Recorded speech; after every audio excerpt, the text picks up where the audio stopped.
Bihar cabinet की बैठक में 35 प्रस्तावों पर मुहर लगी है। सीएम नीतीश की अध्यक्षता में आयोजित इस बैठक में डिप्टी सीएम तेजस्वी यादव भी मौजूद रहे। कैबिनेट की इस मीटिंग में सरकारी कर्मी और पेंशनभोगी को सरकार ने दीपावली से पहले बड़ा तोहफा दिया है। कैबिनेट की इस बैठक से राज्य सरकार ने 10 लाख लोगों के लिए 4% डीए बढ़ाने का निर्णय लिया है। इसके अलावा भी कई अन्य विभाग के मुद्दे पर मुहर लगी है। चौथे कृषि रोड मैप के लिए 51 निःशुल्क कृषि विद्युत संबंधी संरचना के निर्माण के लिए 2190 करोड़ रुपए की स्वीकृति दी गई है। कैबिनेट ने लोरिया डिस्टिलरी पश्चिम चंपारण के कर्मियों के बकाया को लेकर स्वीकृति दी है। गृह विभाग के महत्वपूर्ण प्रस्ताव पर कैबिनेट में मंजूरी दी गई है। पटना मेट्रो के 2 प्रस्ताव पर मुहर लगी है। पहला प्रस्ताव गांधी मैदान स्थित टमटम पड़ाव की जमीन राज्य सरकार को स्थानांतरित की गई है, जबकि दूसरा प्रस्ताव मेट्रो स्टेशन को लेकर गांधी मैदान की 4 दीवारी के बाहर फुटपाथ मंदिर के पश्चिम की जमीन को नगर विकास विभाग को स्थानांतरित कर दी गई है।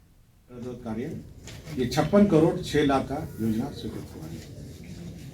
सोन नहर प्रणाली अंतर्गत पूर्वी लिंक नहर 0.0 किलोमीटर से 10.20 किलोमीटर तक पुनर्स्थापन कार्य केवल लाइनिंग कार्य ये 235 करोड़ 24 लाख 97,000 रुपए ये स्वीकृत हुआ है। कर्मनाशा लिंक नहर की लाइनिंग का कार्य स्वीकृत हुआ है। ये क्या, ये अभी कंसल्टेंट अभी बहाल नहीं हुआ है, अभी कंसल्टेंट के लिए स्वीकृति लिए है, उसके बाद ये कंसल्टेंट के लिए बिड होगा। आपका नगर विकास विभाग में केंद्र प्रायोजित योजना था, ये 34 नंबर, इसमें 400 करोड़ डीसीएफ से लिया गया था, उसकी घटनात्मक स्वीकृति। ये केंद्र प्रायोजित अटल नवीकरण शहरी परिवर्तन मिशन 2.0 है। तो सेंट्रल शेयर आ गया था, उसी को निकासी के लिए डीसीएफ से विभाग ने प्रस्ताव दिया था। अब विभाग ने उसका घटनात्मक स्वीकृति किया। Bihar state wide area network 20 जो इंटरनेट सर्विसेज और नेटवर्क सर्विसेज राज्य के कार्यालय में देता है, 17 नंबर, ये 5 अरब 64 करोड़ 2 लाख रुपए की योजना है।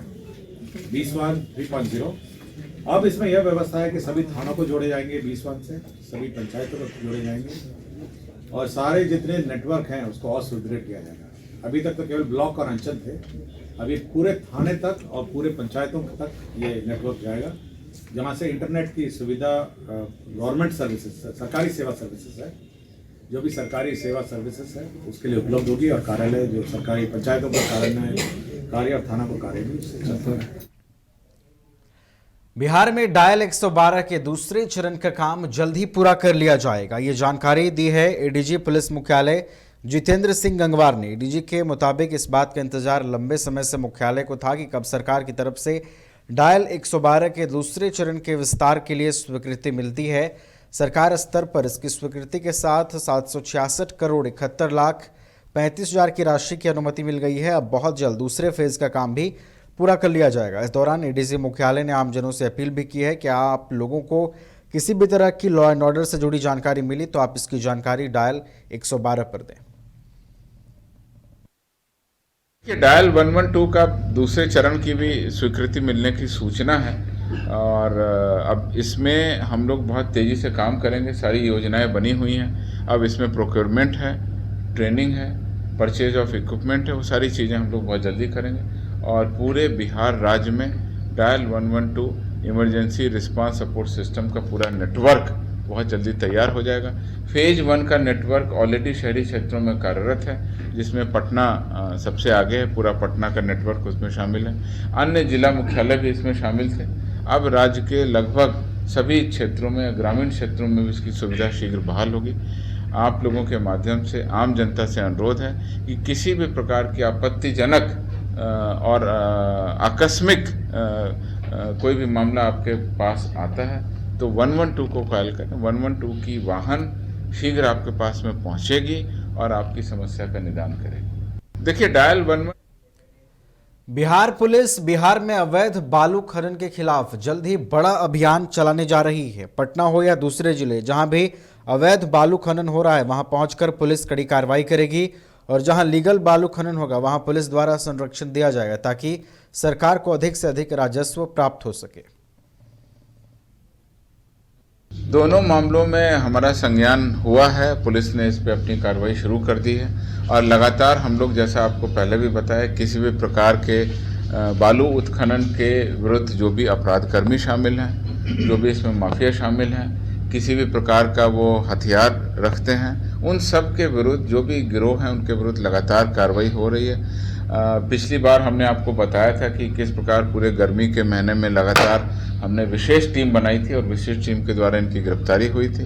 अभी इधर पुनः उत्खनन शुरू हुआ है और पुनः उत्खनन शुरू होने के बाद इस तरह की जो भी घटनाएं आई हैं इसका वरीय स्तर पर कॉग्निजेंस लिया गया। आपने देखा होगा कि पुलिस अधीक्षक और उनकी टीम तो वहाँ पर गई ही है, कमिश्नर, डीएम, आईजी सभी लोगों की टीम वहाँ पर गई है। पूरे इलाके का हमने आकलन किया है। शीघ्र ही इन सब के विरुद्ध में हम लोग कार्रवाई करेंगे और जो वैध तरीके से वैध उत्खनन है जिससे कि सरकार को राजस्व की वसूली होती है उसको हम लोग बढ़ावा देंगे। अवैध तरीके से अवैध उत्खनन और जो भी इसमें माफिया तरह के लोग शामिल हैं उनके विरुद्ध में कड़ी कार्रवाई की जाए। बिहार विधानसभा में नेता प्रतिपक्ष विजय कुमार सिन्हा ने सरकार के नियुक्ति पत्र वितरण को दिखावा करार दिया है। विजय सिन्हा ने कहा है कि पटना के गांधी मैदान में 1,20,336 शिक्षकों को दिए गए नियुक्ति पत्र की सत्यता पर बिहार के लोग संदेह कर रहे हैं, क्योंकि बिहार सरकार पर विभिन्न भर्तियों में घोटालों के साक्ष्य पब्लिक डोमेन में आ चुके हैं। सरकार को सिपाही भर्ती और भी कई परीक्षाओं के दौरान अनियमितता के कारण रद्द करना पड़ा है और नियुक्ति पत्र वितरण का इस तरह से दिखावा करके बिहार में नीतीश कुमार अपनी छवि बनाना चाहते हैं और बिहार की जनता मुख्यमंत्री और सरकार की मंशा को अब भाप चुकी है और प्रदेश में बदलाव का मन बना चुकी है। शिक्षक बहाली का 4.25 लाख वैकेंसी तो एनडीए के समय आया था और हम लोग चाहते थे बिहार के बच्चों के प्रतिभा का सम्मान हो, बिहार के लड़कों को रोजगार मिले, लेकिन ये डोमिसाइल नीति को खत्म कर करके अपने चेहरा चमकाने के लिए बाहर के लोगों के साथ किस तरह से नियुक्ति में घोटाला और उगाही का खेल शुरू किए हैं। कई आपत्ति आया है, कई तरह के लोग प्रमाण दिए हैं कि गड़बड़ी हुई है, उसका बिना समाधान किए हड़बड़ी में ये नियुक्ति बांट रहे हैं। ये एक इवेंट, मेगा इवेंट बना कर करके होड़ लगाए हुए हैं कि हम क्रेडिट लें। मुख्यमंत्री का नसीहत भी काम नहीं आ रहा है।